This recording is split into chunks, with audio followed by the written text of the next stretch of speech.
महिमालेख प्राचीन कालरू आर्य मानव जाति जो सत् स्वरूप परम ब्रह्म परमात्मा को उपासना करुले कालक्रमे कलिर कराल मुखर पड़े मानव समाज इंद्रियाभिमुखी हो गले।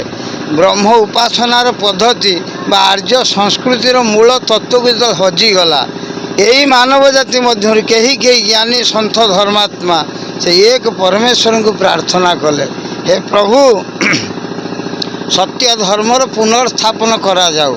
से महाशून्यवासी महानित्य मंडलर जे कि जगतर हर्ता कर्ता विधाता नियंता परमेश्वर स्व महिमा बल हिमालय प्रदेश आविर्भूत होई से खंडगिरी बौद्धगिरी धौलगिरी रत्नगिरी प्रभृति गिरी गुहा मानकर आत्मयोग समाधि दीर्घ 36 वर्ष पर पुरी बड़ देउलर बड़ ठाकुर जेकिना जगन्नाथ तांको शिष्य रूप ग्रहण करी सन्थ भीम भई को गृहस्थ भक्त रूप ग्रहण करी महिमा धाम जोरंदा प्रतिष्ठित कले। से निष्काम खेल लीला करी भक्त एवं साधुंक मध्य किना समन्वयता रक्षा करी ग्रामर ग्रामांतर भ्रमण करी आदेश देले ग्राम के रातिए घर के मुठिए।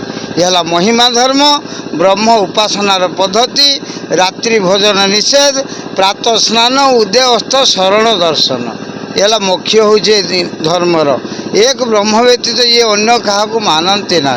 ये काठ पत्थर पाषाण प्रतिमा जहाँ सब पूजा हो मनीष गढ़ी ब्रह्म या गढ़ी ना। तेणुक एक ब्रह्म घट भितर किना आत्मा स्वरूप ब्रह्मांड भितर जे परमात्मा स्वरूप किना विद्यमान से ये धर्मर एकमात्र उपास्य। बाबा परिचय देवे मो ना हूँ नारायण बाबा। नारायण बाबा धन्यवाद आपको साक्षात्कार न्यूज ओडिया आपको आउ थे प्रणाम कर आगामी दिन में आप कार्यक्रम जारी रहू ये समाज समस्त प्रकार दुख निर्यातना कष्ट दूरीभूत हो आपको आशीर्वाद हो ये पाखर आशीर्वाद आम पाइबा आशा कर। महाब्रह्म महिमाले शून्य ब्रह्म महिमाले शून्य प्रभु महिमालेख।